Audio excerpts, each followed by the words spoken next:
자, 다니엘서 7장 보도록 하겠습니다. 다니엘서 7장 15절부터 28절까지 제가 봉독해 올리겠습니다. 다니엘서 7장 15절부터 28절까지 구약성경 1246페이지에 있습니다. 구약성경 1246페이지 다니엘서 7장 15절부터 28절입니다.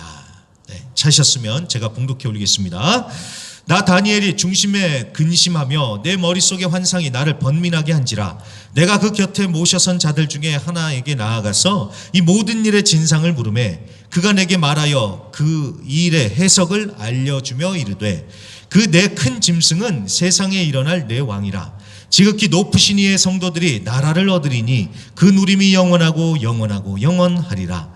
이에 내가 넷째 짐승에 관하여 확실히 알고자 하였으니 곧 그것은 모든 짐승과 달라서 심히 무섭더라. 그 이는 쇠요 그 발톱은 노시니 먹고 부서뜨리고 나머지는 발로 밟았으며 또 그것의 머리에는 10뿔이 있고 그 외에 또 다른 뿔이 나오매 3뿔이 그 앞에서 빠졌으며 그 뿔에는 눈도 있고 큰 말을 하는 입도 있고 그 모양이 그의 동류보다 커 보이더라.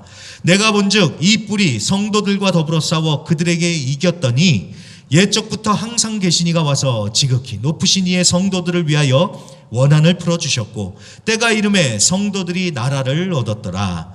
모신 자가 이처럼 이르되 넷째 짐승은 곧 땅의 넷째 나라인데 이는 다른 나라들과는 달라서 온 천하를 삼키고 밟아 부서뜨릴 것이며 그 10뿔은 그 나라에서 일어날 10왕이요 그 후에 또 하나가 일어나리니 그는 먼저 있던 자들과 다르고 또 새 왕을 복종시킬 것이며 그가 장차 지극히 높으신 이를 말로 대적하며 또 지극히 높으신 이의 성도를 괴롭게 할 것이며 그가 또 때와 법을 고치고자 할 것이며 성도들은 그의 손에 붙인 바 되어 한 때와 두 때와 반 때를 지내리라. 그러나 심판이 시작되면 그는 권세를 빼앗기고 완전히 멸망할 것이요 나라와 권세와 온 천하 나라들의 위세가 지극히 높으신 이의 거룩한 백성에게 붙인 바 되리니 그의 나라는 영원한 나라이라. 모든 권세 있는 자들이 다 그를 섬기며 복종하리라. 그 말이 이에 그친지라. 나 다니엘은 중심 중에 번민하였으며 내 얼굴빛이 변하였으나 내가 이 일을 마음에 간직하였느니라. 아멘. 자, 다니엘서 7번째 시간입니다. 꼭 마음에 간직할 것이라는 제목으로 오늘 말씀 증거하도록 하겠습니다. 자, 추수감사주일이지만 우리가 다니엘서 또 진도를 나가야 되기 때문에 추수감사절 나름대로 감사 하나님께 올려드리고요. 또 말씀도 또 따로 말씀대로 또 보도록 하겠습니다. 자, 지난주에 다니엘이 사자굴에 떨어졌다가 살아난 것을 우리가 봤습니다. 놀라운 기적이었죠. 자, 기적도 기적이지만 다니엘이라는 인물을 통해서 믿는 사람들이 어떻게 살아야 되는지, 특별히 세상에서 어떤 영성을 가지고 살아야 되는지 많은 것을 배울 수가 있었습니다. 다니엘 참 대단한 사람이었습니다. 그런데 제가 말씀드렸죠. 배울 점이 많지만 제일 중요한 것은 이거라고 했습니다. 나라가 바뀌고 시대가 바뀌고 왕이 바뀐다 할지라도 하나님만이 높임을 받으신다는 것, 이게 제일 중요한 것이라고 했습니다. 자, 다니엘서의 넘버원 주제가 바로 그겁니다. 하나님께서 왕이시요 만물의 주제, 만물을 통치하고 다스리시는 분, 역사를 이끌어가시는 분은 하나님이시다. 자, 이걸 보여주기 위해서 다니엘서 1장부터 6장까지는 다니엘과 세 친구의 에피소드를 통해서 아주 재밌고 드라마틱하게 풀어냈습니다. 자, 이제 오늘 다니엘서 7장부터 이제 12장까지는 다니엘서의 두 번째 파트라고 할 수 있는데요. 자, 이 두 번째 파트도 마찬가지로 강조점은 동일해요. 그런데 풀어가는 방식이 다릅니다. 앞에서는 재미있는 얘기가 나왔다면 여기서부터는 이제 다니엘이 본 환상들, 비전들이 주된 내용입니다. 자, 환상들이니까 좀 복잡하고 어렵게 느껴질 수가 있습니다. 이제 좀 이따 보겠지만 조금 뭔가 이게 무슨 얘기야 하는 그런 생각이 들 수도 있습니다. 그렇기 때문에 여러분 반드시 우리가 성령의 도우심으로 말씀을 해석하고 풀어가야 됩니다. 그게 1번이고요. 또 제가 큐티 영상에서도 늘 강조를 하듯이 아무리 복잡하고 어려워도요, 이 중심 메시지만 붙들고 읽어가면 됩니다. 사소한 디테일에 너무 집착하다가는 사람이 엉뚱한 데로 빠지기 십상이거든요. 이단들이 그래요. 숲 전체를 보지를 못하고 그 조그만 거, 그거에 집착을 하고 그거를 자기 맘대로 해석을 합니다. 그러다가 이단이 되는 것입니다. 자, 전체적인 메시지에 집중하시기 바랍니다. 중심 줄기에 집중을 하시길 바랍니다. 오늘도 마찬가지입니다. 오늘 이제 보게 되겠지만 짐승들이 나오고요. 무슨 열뿔이 나오고 작은 뿔이 나와요. 이거의 정체가 뭐냐? 그 다음에 한 때, 두 때, 반 때, 이게 얼마나 되느냐? 이거 계산하고 막 그런 거에 집착할 게 아니라 이 중요한 핵심 메시지에 집중을 하시길 바랍니다. 하나님이 도대체 오늘 이 모든 얘기를 통해서 무슨 말씀을 하시려고 하시는 건가? 여러분, 아무렴 하나님이 메시지를 막 꽁꽁 숨겨놓고 너희들 머리 한번 아파봐라 막 이러려고 이런 말씀을 주시겠어요? 우리를 막 공포에 떨게 만들려고 하나님께서 이렇게 무서운 환상을 보여주시겠습니까? 그게 아니죠. 끝까지 믿음 포기하지 말고 힘내라, 화이팅해라, 격려하시고 소망을 주시려는 것, 그게 하나님의 목적 아니겠습니까? 하나님이 그런 말씀, 메시지를 주시려고 이 말씀을 주시는구나. 자, 이것을 염두에 두시고 우리가 다니엘서 7장부터 이제 시작을 해보도록 하겠습니다. 자, 그럼 1절부터 보시길 바랍니다. 1절, 바벨론 벨사살 왕 원년에 다니엘이 꿈의 환상을 받았대요. 자, 계산을 해보면 이때 다니엘의 나이가 한 60대 중반 정도 된 나이입니다. 60대 중반이요. 자, 어떤 환상을 받느냐? 2절부터 쭉 보세요. 하늘에 네 바람이요, 큰 바다로 불어오더래요. 그러더니만 큰 짐승 넷이 바다에서 이렇게 쫙 나오더래요. 큰 짐승 넷이 바다에서 나온다고 합니다. 여러분, 성경에서 바다는 악한 세력을 상징을 합니다.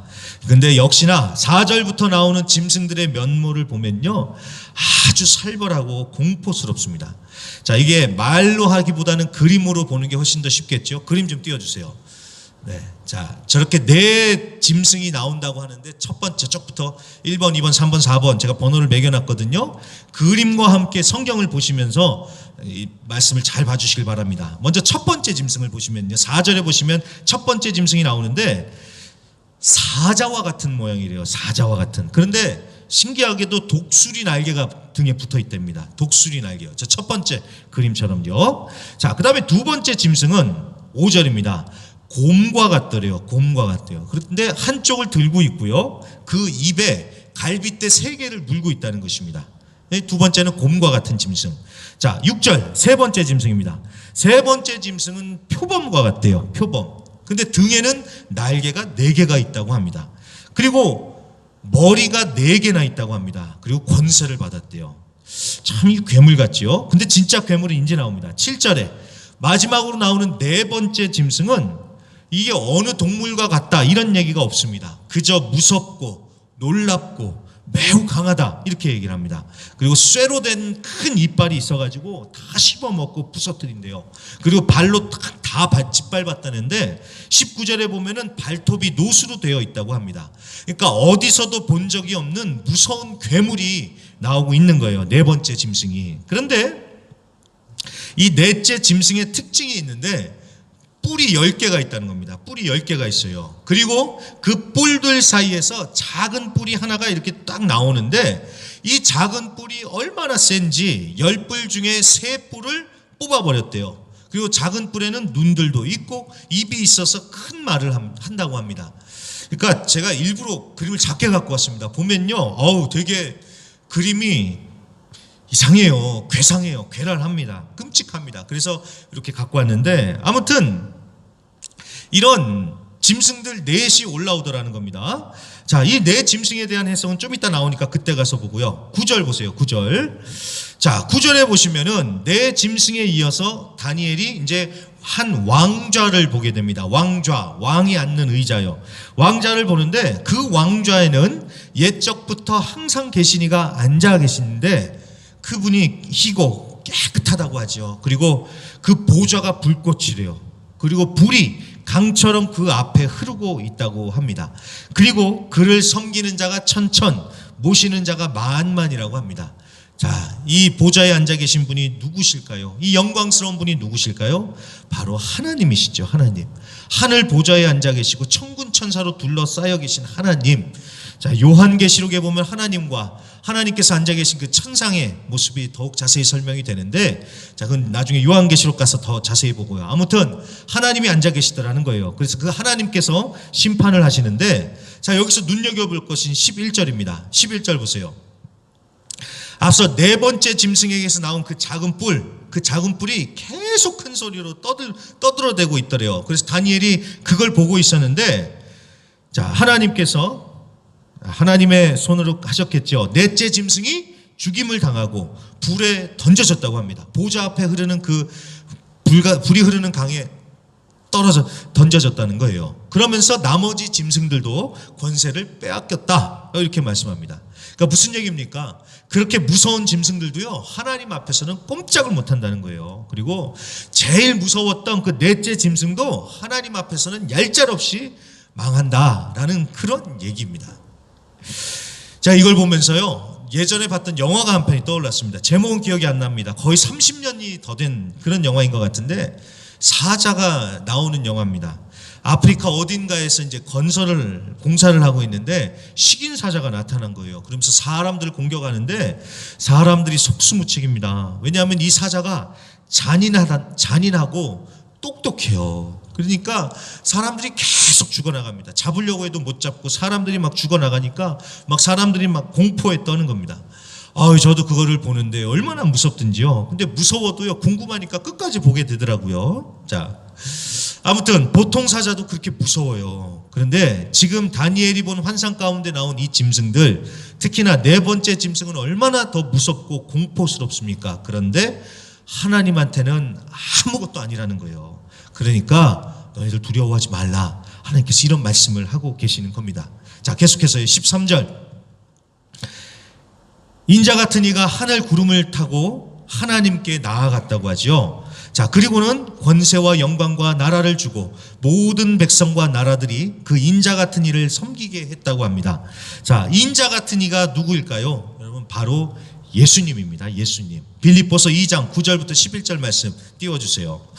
자, 이러므로 하나님이 그를, 예수님을 지극히 높여 모든 이름 위에 뛰어난 이름을 주사 하늘에 있는 자들과 땅에 있는 자들과 땅 아래에 있는 자들로 모든 무릎을 예수의 이름에 꿇게 하시고 모든 입으로 예수 그리스도를 주라 시인하여 하나님 아버지께 영광을 돌리게 하셨느니라. 아멘.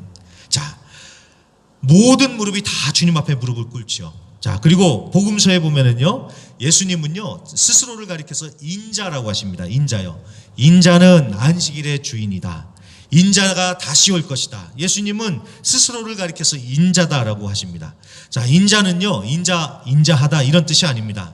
인자라는 것은 사람의 아들이라는 뜻인데, 예수님께서, 하나님이신 예수님께서 사람의 아들로 이 땅에 오셨다, 이 뜻도 있지만 오늘 다니엘서 7장 13절에 등장하는 바로 이 인자 같은 이다, 바로 이 여기에 나오는 인자 같은 이다라는 이 얘기를 하는 겁니다. 그러니까 예수님은 하늘에서 오신 메시아, 모든 만물을 다스리는 왕이요, 예수님의 나라는 멸망하지 않고 영원하다. 지금 오늘 13절 14절이 그 얘기를 하고 있는 것입니다.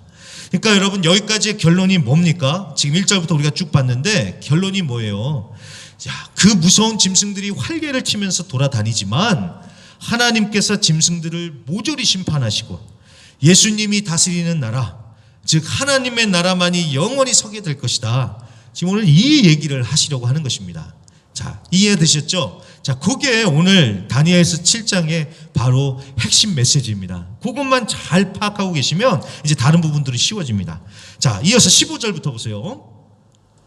자, 15절부터는 이제 환상에 대한 해석이 나오고 있습니다. 다니엘이 천사한테 가서 물어보죠. 그랬더니 17절, 내 짐승은 세상에 일어날 내 왕이라고 합니다. 자, 여러분, 왕이나 나라나 같은 개념입니다. 그러니까 처음에는 사자 같은 나라가 있고 그 뒤를 이어서 곰 같은 나라가 일어나고 그 뒤를 이어서는 표범 같은 나라가 일어나고 마지막으로 무시무시한 괴물 같은 나라가 일어난다, 이런 뜻입니다. 자, 이것도요, 그냥 보면은 잘 기억이 안 남으실 텐데 그림으로 보면 더 이해가 빠르실 겁니다. 그림 좀 띄워주세요.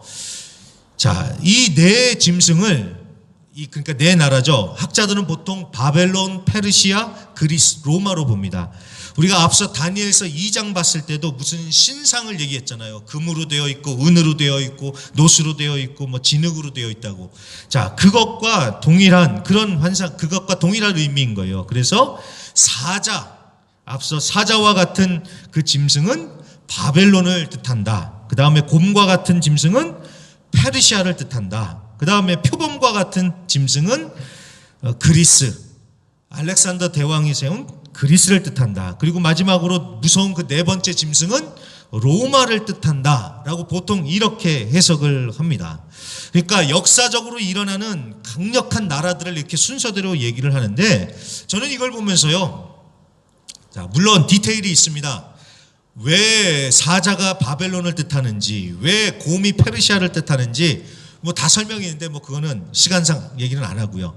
자, 저는 이걸 보면서 그런 생각이 들더라고요. 왜 하필이면 하나님은 세상의 나라들을 짐승으로 묘사를 하셨을까?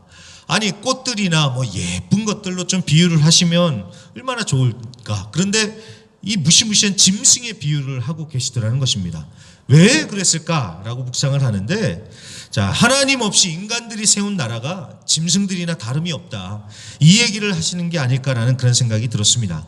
아무리 화려한 문명을 이룩했다 하더라도요, 그 이면에는 서로 물고 뜯고 싸우고 부수고 배신하고 죽이고, 사람이 하는 게 짐승과 다를 바가 없잖아요. 그러니까 하나님 없이 인간이 세우고 인간이 다스리는 나라는 짐승과 같구나라는 이런 것을 시사해 주고 있다는 그런 생각이 들었습니다. 짐승이에요, 짐승.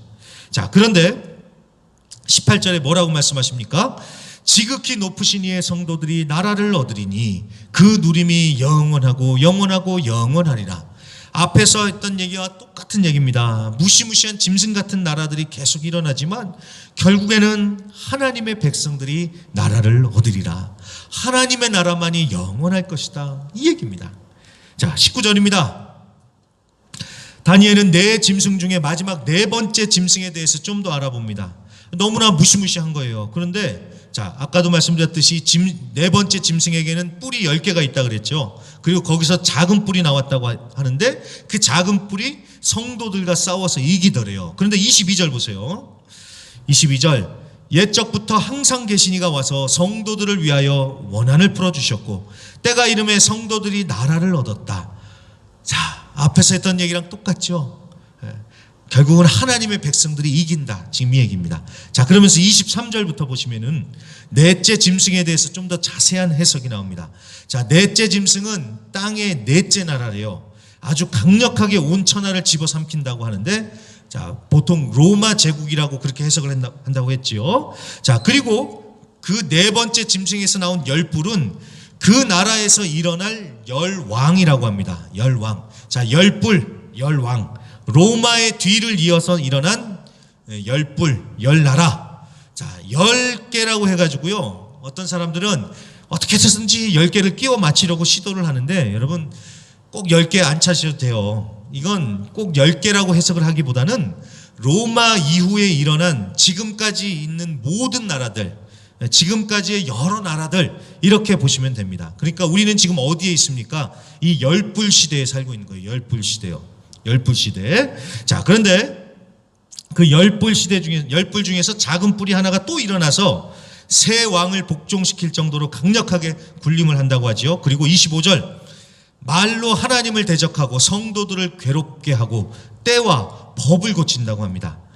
자, 그 작은 뿔이 나타나서요, 하나님이 정하신 때와 법을 고친다. 하나님이 세우신 질서를 자기 마음대로 바꾼다는 거예요. 그 말은 하나님의 권위에 정면으로 도전을 한다는 얘기입니다. 하나님께 반항한다는 얘기입니다. 그러니까 하나님을 대적하면서 성도들을 핍박하는 이 적그리스도를 지금 얘기를 하는 겁니다. 이 작은 뿔은 적그리스도를 얘기를 하는 거예요. 자, 그렇다면 이 적그리스도가 누구냐? 이게 재밌죠. 이 적그리스도가 누구냐? 자, 물론 이 적그리스도가 누군지 생각해 보는 것도 필요합니다. 한 번쯤은 생각을 해 봐야 되는데, 여러분 이거에 매달려 가지고 집착하다 보면요, 정말 한도 끝도 없습니다. 계속 빗나가요. 그러면서 핵심 메시지를 놓칩니다. 그냥 그래, 하나님께 대항하면서 성도들을 핍박하는 적그리스도가 있구나, 이 정도만 정리를 해 두시고 넘어가시면 돼요. 그럴 수밖에 없는 게, 여러분 하나님의 질서에 역행하면서 반항하는 시도는 항상 있습니다. 지금도 그렇잖아요. 지금도요. 지금 이 시대도 마찬가지로 하나님의 질서를 역행해서 그거를 법으로까지 만들려고 하는 시도들이 있잖아요. 있지 않습니까? 한국에서도 뭐 포괄적 차별법이라고 해서 차별을 안 하겠다고 하는데 그걸 포괄적이라고 해서 완전히 그 질서를 망가뜨리려고 하는 그런 일들이 벌어졌고요. 저번에 미국에서 온 친구가 얘기하더라고요. 나는 미국에서 못 살겠다. 우리 애들 학교 공부만 마치면 나는 한국에 가서 살겠다. 그렇게 얘기를 하더라고요. 세상에. 제가 좀 설명이 길어지지만 말씀을 드리는데 끔찍하대요. 화장실에 우리 애들이 다니는 학교의 화장실에 남자 화장실이 있고 여자 화장실이 있고 또 있대요. 자기 애들이 그런데 가서 있을 생각을 하니까 무섭더래요. 그래서 미국에서 못 살겠다고. 직장이 미국이라서 미국에서 살지만 애들 학교 끝나면은 한국으로 가서 살고 싶다고 그렇게 얘기를 그렇게 얘기를 하더라고요. 세상이 이렇습니다. 근데 이게 더욱더 세져가겠죠. 더욱 세져가겠죠. 자, 누가 적그리스도이느냐? 누구든지 적그리스도가 될 수가 있습니다. 중요한 것은 우리가 깨어 있어야 된다는 겁니다. 시대를 분간하면서 정말 하나님의 말씀으로 깨어서 하나님의 말씀 붙들고 살아가야 된다는 겁니다. 자, 계속해서 25절 마지막 부분을 보겠습니다. 자, 성도들은 그의 작은 뿔에 손에 붙인 바 되어서 한 때와 두 때와 반 때를 지나갈 텐데요. 그러니까 적 그리스도의 손 아래서 고통을 당하며 살게 될 거라는 거예요. 근데 얼마 동안요? 한 때, 두 때, 반이요. 자, 한 때, 두 때, 반은 계산상 이렇습니다. 1년, 2년, 반년이요. 그러면 합치면 얼마예요? 3년 반입니다. 3년 반을 얘기하는 거예요. 한 때, 두 때, 반은요. 3년 반인데 요한계시록에도 보면은 3년 반, 42달, 1260일이라는 표현이 나오는데 그걸 다 계산을 하잖아요. 그럼 똑같이 다 3년 반이라는 시간입니다. 다 똑같은 시간이에요. 자, 근데 이거는 진짜 3년 반이라는 것이 아니라 상징적인 숫자예요. 이건 좀 어려운데 잘 들어주세요. 여러분, 3년 반이라는 것은 7년의 절반입니다.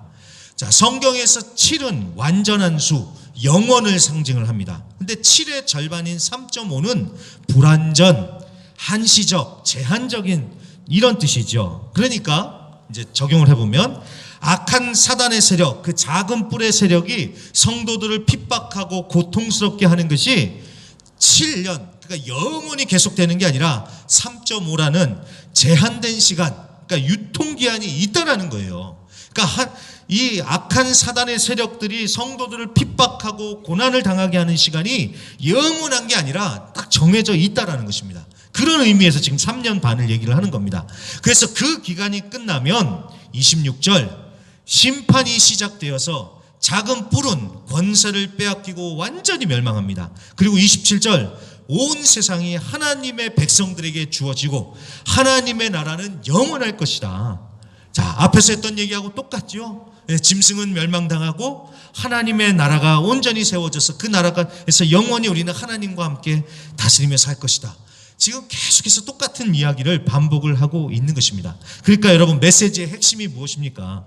세상 나라들이 무섭게 들고 일어서서 하나님을 반대하며 성도들을 억압하며 막 이기는 것 같아요. 자, 세상이 짐승들의 세상처럼 미친 듯이 돌아가고 있다는 겁니다. 그런데 결국에는 하나님께서 다 심판하셔서 하나님의 나라만이 영원히 서게 되고 하나님의 백성들은 하나님의 나라에서 주님과 함께 왕 노릇하며 영원히 살 것이다. 자, 지금 이 얘기를 하는 겁니다. 그래서 어떡하라는 거예요? 그러니 지금 좀 어렵고 힘들어도 하나님의 나라가 완성될 그 승리의 날을 바라보면서 믿음으로 버텨라, 힘내라, 화이팅. 하나님 지금 오늘 이 말씀을 하시는 겁니다. 이해되셨죠? 자, 이 메시지가 당시 이스라엘 백성들에게 얼마나 큰 위로가 됐을까요? 이 다니엘서 말씀을 받는 이스라엘 백성들이 어떤 상황이었는지 다들 기억하시죠? 나라가 망했습니다. 포로로 끌려 잡혀와서 온갖 서러움과 고생을 하면서 살고 있습니다. 무슨 희망이 있겠어요? 무슨 소망이 있겠어요? 너무나 절망적인 상황 아니겠습니까? 다니엘 기도회 때 어느 강사님이 그런 얘기를 하더라고요. 자기가 자살을 시도해봤는데 힘들고 어려워서 자살을 하는 게 아니래요. 아무런 희망도 소망도 없어서 절망뿐인 것 같아서 자살을 한다고 하더라고요. 이스라엘 백성들도 똑같았겠죠. 그런데 하나님께서 다니엘의 환상을 통해서 말씀하시는 거예요. 바벨론이건 그 다음에 일어날 나라들이건 그거 다 하나님의 손 안에 있는 거고, 잠깐 세상 나라들한테 고생당하고 있는 거지만 때가 되면 그 나라들 다 무너지고 하나님의 나라에서 너희들은 주님과 함께 영원히 다스릴 거다. 자, 그러니까 이것을 마음에 간직하고 살아라. 지금 오늘 이 말씀을 하고 있는 것입니다. 그걸 마음에 간직하고 살라는 거예요. 자, 어디 이스라엘 백성들만 그렇겠습니까? 우리에게도 동일한 말씀을 주십니다. 지금 우리가 살고 있는 세상은요, 넷째 짐승보다 더 무시무시한 정말 짐승 같은 시대, 더 미친 시대에 살고 있습니다. 악이 더욱 강력해지고 있습니다. 그런 가운데 하나님의 백성으로 믿음으로 산다는 것이 정말 쉽지 않고 두려움마저 듭니다. 하지만 우리는 결말을 알잖아요. 어떻게 인류의 역사가 끝날지 우리는 알잖아요. 오늘 하나님이 보여주셨잖아요. 그러니까 담대하게 인내하며 믿음으로 산다는 것입니다. 여러분, 영화도 그렇지 않습니까? 아무리 무서운 공포 영화라고 해도 결말을 알고 보면 안 무서워요. 제가 처음으로 한국에 있었을 적이요, 비디오를 영접을 한 때가 있었습니다. 그때 당시에는 아무 집에나 비디오가 있지 않았습니다. 정말 부잣집에만 비디오가 있었는데, 저희 사촌 동생 집에 비디오를 들여놨다는 얘기를 듣고 대번 쫓아가서 제가 처음 그 비디오라는 걸 봤거든요. 그때 본 영화가 또 공포 영화였습니다. 기억은 안 나는데 아무튼 뭐 시퍼런 뭐 이상한 괴물이 나와가지고 하는데, 와, 처음 보는데요, 얼마나 무섭던지요. 그런데 그때 당시는요, 비디오를 한번 그렇게 빌려오면 계속 돌려봤습니다. 그래서 2번 보고 3번 보고 4번 보고, 처음엔 그렇게 무섭던데 나중에는 그냥 웃기더라고요. 아, 여기서 나온다 하면서 웃기더라고요. 결말을 아니까 안 무서워요. 여러분, 믿음도 그렇지 않냐는 거예요. 이 세상 역사의 결말을 하나님은 이미 우리에게 보여주셨습니다. 오늘 다니엘서 7장에서 보여주셨잖아요. 결말을 다 알게 됐지 않았습니까? 결국은 하나님의 나라가 영원히 서고 예수님과 함께 하나님의 백성들이 그 나라를 다스릴 것입니다. 하나님이 이기실 겁니다. 이깁니다. 자, 이 결말을 마음속에 간직하고 살자는 겁니다. 이 결말을 마음속에 간직하며 살자는 겁니다. 결말만 알면 힘내서 버티고 인내할 수 있다는 겁니다. 느낌이나 감정이 아닌 하나님이 주신 이 진리의 말씀에 의지해서 살자는 거예요. 그러다 보면 하나님의 역전의 역사가 반드시 일어날 것이고요, 최후의 날만이 아니라 중간중간에 또 하나님의 역전의 역사가 반드시 일어날 줄로 믿습니다. 자, 이 얘기만 하고 말씀을 마치겠습니다. 좀 시간이 됐는데, 지난주 다니엘 기도회 때요, 그 수능 1타 강사로 유명한 그 전한길 강사님이 나와서 간증을 하시더라고요. 아, 이거 얼마나 말을 잘하시는지, 정말 족집게처럼 잘 가르치시더라고요. 이분이 강의를 하시는데, 그분의 강의래요, 간증을 하시는데, 이분이 30대 때 이미 아주 대박이 났더라고요. 그래서 성공을 하셨는데, 너무 일찍 성공하는 건 독이잖아요. 폭삭 말아먹은 거예요. 그래서 빚이 무려 25억이나 됐다고 합니다. 25억이요. 25억. 저 같은 사람은 가늠도 안 됩니다. 25억이나 빚을 졌대요.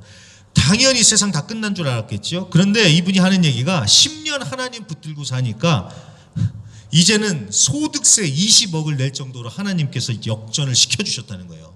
25억 빚이 있던 사람이 이제는 10년이 지나니까 25억을 소득세로 낼 정도로 하나님이 은혜를 부어주시고 역전시켜 주셨다는 거예요.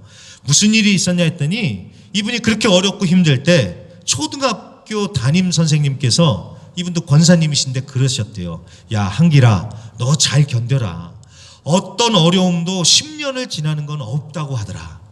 그 얘기가 너무 큰 위로가 되고 도전이 됐나 봐요. 그래서 하나님을 붙들고 살았는데, 이분이 그냥 사는 게 아니라 3가지 원칙을 지키면서 살았대요. 3가지 원칙.